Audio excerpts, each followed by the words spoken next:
को नहीं जानत है जग में कभी, को नहीं जानत है जग में कभी, संकट मोचन नाम तिहारो।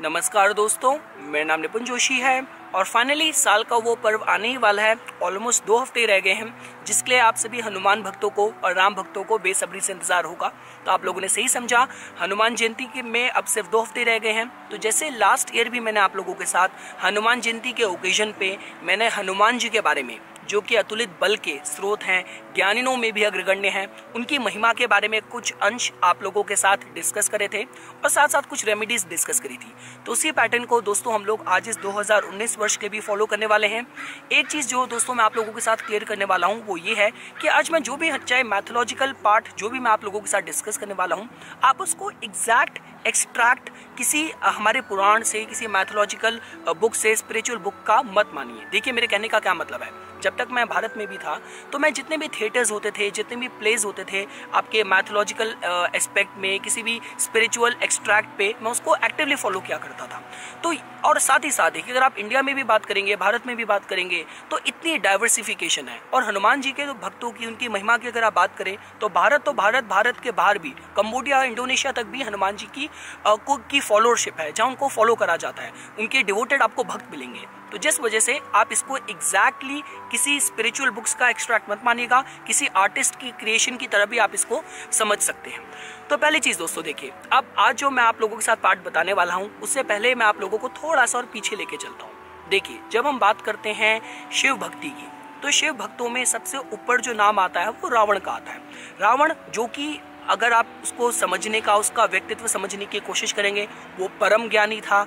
इंटेलिजेंट था। स्टेट क्राफ्टमैनशिप की बात कीजिए, आप पॉलिटिकल साइंस की बात कीजिए, आप वॉरमैनशिप की बात कीजिए, एस्ट्रोलॉजी की बात कीजिए, वो सब में कहते हैं अग्रगण्य था। मतलब यहाँ तक ये भी माना जाता है दोस्तों कि देखिए, अगर आप एस्ट्रोलॉजी को फॉलो ऑब्वियसली करती हैं, तभी आप इस चैनल में हैं, मेरे साथ जुड़े हुए हैं। तो रावण के द्वारा जो क्रिएटेड रावण संहिता थी, वो एस्ट्रोलॉजी की one of the best book मानी जाती है। तो देखिए, अब होता क्या था, रावण अपनी मॉर्निंग प्रेयर्स के लिए, शिव की उपासना के लिए, पूजा के लिए वो कैलाश जाया करता था। अब देखिए, चूंकि उसके साथ बात क्या थी, क्योंकि रावण हाफ ब्राह्मण था और हाफ राक्षस था, तो अगर वो ब्राह्मण वाले परस्यूट को भी फॉलो करना चाहता था, तो उसमें भी जो पीछे से इंटेंसिटी आती थी वो थोड़ी सी कहीं ना कहीं राक्षसी आती थी, बहुत तीव्र आती थी। तो जिस वजह से भाई, जब वो कैलाश जाया करता था तो कभी लाड़ से उसने गणेश जी के गाल को ऐसे टच करना, या आप सपोज कीजिए फॉर एग्जाम्पल कभी किसी गण को धक्का मार दिया, कभी कुछ कर दिया, तो जो कैलाश में जो स्थिति थी थोड़ी सी कैओटिक हो जाया करती थी। और एक बात तो उसने पूरा कैलाश की उखाड़ के ले जाने की लंका कोशिश करी थी, तो जिस वजह से माता को भी रावण का आना कैलाश में इतना पसंद नहीं था। तो माता ने आग्रह करा भगवान शिव से कि भाई आप ऐसा क्यों नहीं करते, इसको दर्शन देने आप इसको लंका ही क्यों नहीं चले जाया करते, मुझे इसका यहाँ पे आना इतना पसंद नहीं है। तो भगवान शिव ने भी थोड़ा भगवान शिव मान गए उस आग्रह को माता के। अब देखिए, अब हुआ क्या, अब हम चलते हैं थोड़ा सा आगे। जिस समय हनुमान जी ने लंका का पूरा दहन कर दिया था, देखिए वो एक ऐसा एस्पेक्ट था, जब सारी श्री राम सेना समुद्र तट तक पहुंच गई थी, तब तक भी रावण बहुत कॉन्फिडेंट था, क्योंकि उसके पास उपलब्धि थी, शिव से उसको इतने वरदान मिले थे, इतने अस्त्र मिले हुए थे, और उसकी त्रिलोक विजय वो वैसे ही था। तो जिस वजह से रावण बहुत कॉन्फिडेंट था कि ये जो युद्ध होना है ये वन साइडेड है, ये मेरे को किसी भी तरीके से डिफीट नहीं कर सकते। और उस समय जो उसके देखने का जो एंगल था, जो पर्सपेक्टिव था, वो ये था दोस्तों कि वानरों की सेना में से ये एक वानर ही है, एक साधारण वानर ही है जो लंका में आया है। लेकिन जब हनुमान जी ने अकेले ही पूरी लंका को विध्वंस कर दिया, तो वो एक ऐसा समय था जब रावण की ईगो एक्चुअल में थोड़ी सी हर्ट हुई थी, और वो थोड़ा सा चिंतित हुआ कि भाई अभी क्या होने वाला है। जब एक सैनिक आके ऐसा करके जा सकता है पूरी सेना का, तो पूरी जब सेना आएगी तो क्या विध्वंस हो जाएगा। तो जिस वजह से अगले दिन उसने जब भगवान शिव की उनका ध्यान लगाया, भगवान शिव प्रकट हुए, तो भगवान शिव ने पूछा भाई क्या बात है रावण, आज तुम इतने प्रसन्न नहीं दिख रहे। तो तब रावण ने बोला कि भाई आप मुझे एक बात बताइए, ये कौन था, कौन कहाँ से आया, कहाँ से सब विध्वंस करके चले गया, कौन था ये। मतलब उसका ये क्वेश्चन था, पूछने का मतलब ये था कि या तो आपको मेरी शक्ति में भरोसा नहीं था, या तो आपने मुझे जितने वरदान दिए, जितने मुझे अस्त्र दिए, वो सारे पावरलेस हैं। तो जब उसने ये क्वेश्चन पूछा, तो शिव जी ने रावण को बोला कि रावण वो मैं ही था। तो रावण पूछता है भाई कैसे। तब शिव जी बताते हैं कि देखो, जब मुझे पता चला था कि भगवान विष्णु ने जल्द ही अवतार लेना है, तो मेरे मन में भी इच्छा प्रकट हुई कि मैं भी सेवक के रूप में अवतार लूंगा और उनकी एक सेवा के रूप में या डिवोशन का एक विश्व में या समाज में एक आइडल रोल मॉडल, एक एग्जाम्पल सेट करूंगा। तो जिस वजह से जब मेरे मन में इच्छा प्रकट हुई, तो वहाँ पे फिर माता ने भी आग्रह करा कि नहीं, हमें भी आपके साथ जाना है। तब भगवान शिव ने थोड़ा माता को समझाने की कोशिश करी कि भाई आप हमारे साथ कैसे चल सकते हैं, हमें तो सेवक के रूप में जाना है। तब माता ने भी जब थोड़ा ज़्यादा इंसिस्ट करा, तो फिर आपको पता है जब फैमिली मैटर जब ऐसे बढ़ते हैं, तब फिर पूरे देवताओं का मंत्रिमंडल बैठा, वहाँ पे देवताओं के गुरु ब्रह्मदेव सारे देवता लोग बैठे और फाइनली कंक्लूजन ये निकला कि आप भगवान शिव ऐसा क्यों नहीं करते, आप वानर के रूप में अवतार क्यों नहीं लेते और माता आपकी पूछ बन के जा सकती हैं। तो ये भी कारण दोस्तों, आप इसका मैथोलॉजिकल कनेक्शन देख सकते हैं कि हनुमान जी अगर उनके बल के बेसिस पे आप बात करें तो वो अकेले ही पूरी की पूरी लंका को विध्वंस कर सकते थे और माता सीता को वो रिहा करके लेके आ सकते थे। लेकिन जस्ट बिकॉज जो श्री राम का जो अवतार था, उसका जो मेन प्रयोजन था वो फिर निष्फल हो जाता। लेकिन उसके बाद भी अपने गोल को जानते हुए भी उन्होंने लंका विध्वंस क्यों करी, क्योंकि अब आपको कॉन्सेप्ट और ये समझ आ गया होगा कि जो हनुमान जी को जो आप शिव का और शक्ति के रूप में जो एम्बॉडीमेंट देख सकते हैं, जो पूछ का कनेक्शन दोस्तों अब आप लोगों को समझ आ गया होगा, क्योंकि लंका के दरबार में हनुमान जी की पूछ में ही पहले आग लगाई गई थी।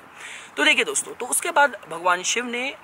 ये रावण को बोला। ये संवाद मेरे को पता है कि किस पुराण में है, वो मैं आपको बाद में या तो कमेंट सेक्शन में या तो मैं आपको डिस्क्रिप्शन में इसका मेंशन दे दूंगा। तो ये वो एक पहला संवाद था जहाँ पे भगवान शिव ने रावण को बोला था कि रावण हनुमान के रूप में मेरी और शक्ति की कंबाइंड पावर है और हम दोनों मिलके हनुमान के रूप में कितने पावरफुल हो गए हैं, कितने सशक्त हो गए हैं, इसका अनुमान लगाना ही कठिन है। तो ये संवाद था जिसमें शिवजी ने खुद बोला था कि हनुमान की जो शक्ति है वो असीमित है, उसका पार लगाना, उसका कैलकुलेशन करना ही that is next to impossible. तो ठीक है दोस्तों, ये चीज़ मैं आप लोगों को आज बताना चाहता था। देखिए, अगर आप इसका ज्योतिष से भी इसका कनेक्शन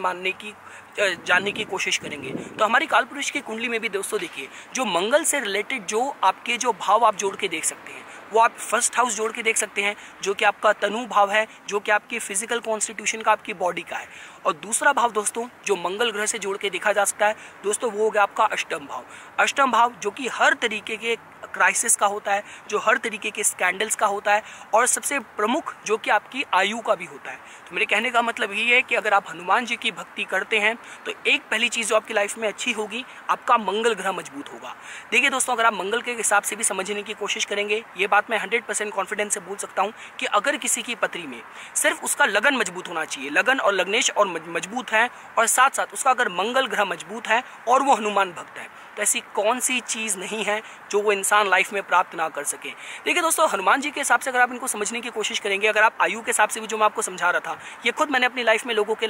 मैंने ऐसे ऐसे केसेस देखे हैं जहाँ पे लोगों को लाइफ में इतने इनक्यूरेबल डिसीजेस की स्टेज से वो गुजर रहे थे, लेकिन उन्होंने हनुमान बाहुक का उच्चारण करा, हनुमान बाहुक का नियमित रूप से उन्होंने उसका उच्चारण करा and they got the results कि जो इनक्यूरेबल डिसीज जिसका कोई पार ही नहीं दिख रहा था, and they got rid of that problem. दूसरी चीज़ दोस्तों देखिए, ये है कि देखिए हनुमान जी की भक्ति से एक चीज़ जो सबसे जो प्रमुख जो एक्सट्रैक्ट निकल के आती है, जो हमें जीवन में जो हमें इफेक्ट करती है, वो ये है कि जैसे मैंने बहुत बार बोला है कि आपके अंदर अगर आप उस बल को जो आपको महसूस करना चाहिए, जो आप वो बल अपने में अंदर वो महसूस आप नहीं कर रहे, so you will get that power, you will get energized. Second thing is Hanuman ji is the embodiment of devotion, कि आपके अंदर बल तो है लेकिन आपने उसको सही जगह सही दिशा में उसको आपने केंद्रित करा या नहीं करा। और तीसरी चीज़ है कि जब जो भी आपने प्राप्त करा, क्योंकि काफ़ी बार ये भी होता है दोस्तों कि जो कुछ भी आपने प्राप्त करा उसके बाद या तो आपके मन में, आपके जहन में या तो ईगो आ गई, अहम आ गया, उस पद का घमंड आ गया। तो हनुमान भक्तों की सबसे खास बात ये है कि जितना मर्जी वो प्राप्त कर लें, लेकिन उनके अंदर जो सेवक का जो भाव होगा, सेवा का जो भाव होगा, वो आपको बहुत ही डिस्टिंक्टिव तरीके से, बहुत ही क्लियर तौर पर दिखेगा। ये चीज़ तो दोस्तों देखिए बहुत ही स्पष्ट है, बहुत ही क्लियर है कि हनुमान भक्त आपको विश्व के सबसे ऊपर, सबसे बड़े तख्ते पे, सबसे बड़े कुर्सी पे, पद पे भी आपको बैठा मिलेगा, लेकिन इतना हम्बल मिलेगा, इतना सॉफ्ट स्पोकन मिलेगा कि आप उसकी उम्मीद ही नहीं कर सकते। क्योंकि काफ़ी बार लोगों के फॉल का कारण ये भी बनता है कि उन्होंने अपनी एनर्जी से, इंटेंसिटी को सही जगह केंद्रित करके वो पद तो प्राप्त कर लिया, लेकिन उसके बाद उनके अहम ने, उनके घमंड ने, उनके अहंकार ने ही वो उनके पतन का कारण बना। तो ये दोस्तों मैं आप लोगों से एक और चीज़ बोलना चाहता था, क्योंकि दोस्तों देखिए अगर आप मेरे से बात करेंगे आज की डेट में जितने भी लोगों को मैं देखता हूँ, देखिए अगर आप बात करते हैं कोई भी आपके लाइफ में ऐसा इवेंट हुआ है कि मतलब सिर्फ स्कूल टाइम था जब आपका फोकस पढ़ाई में होना चाहिए था, या मिड लाइफ तक आते आते कोई भी आपकी लाइफ में मिड लाइफ क्राइसिस हुआ, you got into alcohol, you took some stupid decisions. लेकिन अगर सपोज कीजिए उस समय भी अगर आप लाइफ के जिस जिस एस्पेक्ट में आप जब हनुमान जी को अपने आराध्य मान के हनुमान भक्ति में अगर आप जुड़े हुए होंगे तो आपकी जो एनर्जी होगी, जो आपकी जो डिवोशन होगा वो हमेशा राइट कॉजेस की तरफ ही जुड़ा होगा। दोस्तों आप ये जोड़ के देख सकते हैं। दोस्तों देखिए अगर रेमेडीज़ के हिसाब से बात की जाए तो एक चीज़ मैं आप लोगों को बोलना चाहूँगा कि जो भी आपको रेमेडीज़ करनी है आप वो सिर्फ हनुमान जयंती तक सीमित नहीं रख सकते। देखिए रामनवमी से लेके हनुमान जयंती के बीच ज़्यादा दिन नहीं होते, तो आपका जो भी डिवोशन होगा, जो भी आपके स्पिरिचुअल कॉजेस, जो भी आप अपने रिलीजियस ऑस्टेरिटीज़ करना चाहेंगे, मेरी तरफ से रिकमेंडेशन ये होगी कि वो आपको रामनवमी से शुरू करके आपको हनुमान जयंती तक फॉलो करना चाहिए। हनुमान जयंती के हिसाब से भी बात की जाए दोस्तों, हनुमान जी को लाल वस्त्र से बात की जाए, सिंदूर से बात की जाए, उनके लिए अगर आप सपोज कीजिए उस दिन आप ध्वजा चढ़ाते हैं, तो जितने भी आपकी लाइफ में चाहे कोई डेट्स हैं, कोई ऋण है, कोई भी ऐसी चीज़ है जो आपको ट्रबल कर रही है, जो आपको इफेक्ट कर रही है, उन सब चीज़ों से दोस्तों आप उन सारे संकट से मुक्ति प्राप्त कर सकते हैं। उस दिन अगर सपोज कीजिए दोस्तों अगर आप बेलपत्र में भी अगर जय श्री राम लिख के अगर शिवलिंग में चढ़ाएंगे तो उसका भी बहुत महत्व है, उसकी भी बहुत महिमा है। ये मैं दोस्तों आप लोगों को कॉन्फिडेंस से बोल सकता हूँ। देखिए दोस्तों मैं इसलिए किसी एक वन लाइन एक कहते हैं ना कि जो रेमेडियल मेजर को मैं रिसोर्ट नहीं ले रहा, क्योंकि देखिए भारत में खुद आप देख लेंगे इतनी ज़्यादा डाइवर्सिफिकेशन है, काफ़ी जगह है ऐसी जहाँ पे स्त्रियों को हनुमान जी की मूर्ति का स्पर्श करना भी अलाउड नहीं है। सेम गोज विद शिवलिंग की उपासना की भी बात की जाए, शिवलिंग को टच करने की बात की जाए, तो जिस वजह से जो भी मैं आप लोगों के साथ बात कर रहा हूँ वो ऐसे कुछ रेमेडीज़ हैं जो यूनिवर्सली जो हम सब लोग एक साथ एक तरीके से फॉलो कर सकते हैं और हनुमान जी के इस जयंती के उपलक्ष्य पर उनकी बेस्ट कृपा प्राप्त कर सकते हैं। साथ ही साथ दोस्तों अगर आपकी पत्री में मंगल ग्रह कमजोर हैं या मंगल दोष है तो इस दिन स्पेसिफिकली सुंदरकांड का पाठ करा जाए, बजरंग बाण का उच्चारण करा जाए, इन सब के जो फल होते हैं कई गुना बढ़ जाते हैं। तो ये आप दोस्तों करने की सोच सकते हैं। साथ साथ दोस्तों अगर आप लोगों अपना हनुमान जी के साथ इस कनेक्शन एस्टैब्लिश करना चाहते हैं तो एक चीज़ तो मैं हमेशा बोलता हूँ कि हनुमान चालीसा में बहुत ऊर्जा है, बहुत पावर है। आप अगर सिर्फ दोस्तों अगर हनुमान जयंती के दिन हनुमान चालीसा की दो लाइन पे अगर मेडिटेट करें, मतलब आपने 2 लाइन का रिसाइटेशन करा, फिर आप मेडिटेट करा, उन 2 लाइन पे कॉन्टेम्पलेट करा, फिर आपने अगली 2 लाइन्स, फिर आपने अगली 2 लाइन्स, तो दोस्तों आप हनुमान चालीसा के साथ भी इस तरीके से जुड़ जाएंगे कि आपको हनुमान जी के महिमा का एक अलग ही पर्सपेक्टिव आपके सामने खुल के आएगा। और दोस्तों देखिए जैसे कि हम लोग बोलते हैं ना, क्यों राम नाम के उच्चारण पे जोर दिया जाता है, because when you recite the name of Ram आप अपने अंदर के जो हनुमान को है, जो ऊर्जा है, उसको इंटेंस करते हैं। देखिए दोस्तों मैं तो एक ही बात बोलूँगा, मैं जितना मर्जी चाहे यहाँ पे बोल लूँ, पर हम सब लोग अपनी पात्रता, अपने स्वभाव और अपने व्यक्तित्व के अकॉर्डिंग ही ईश्वर से जुड़ते हैं। देखिए अब भारतवर्ष में तो इतने करोड़ देवी देवताएं हैं, लोगों के अपने कुल देवता हैं, लोगों के अपने ग्राम देवता हैं, लोग अपने लगन के हिसाब से, अपने ईष्ट देवता, अपने स्वभाव के हिसाब से ईश्वर से जुड़ते हैं।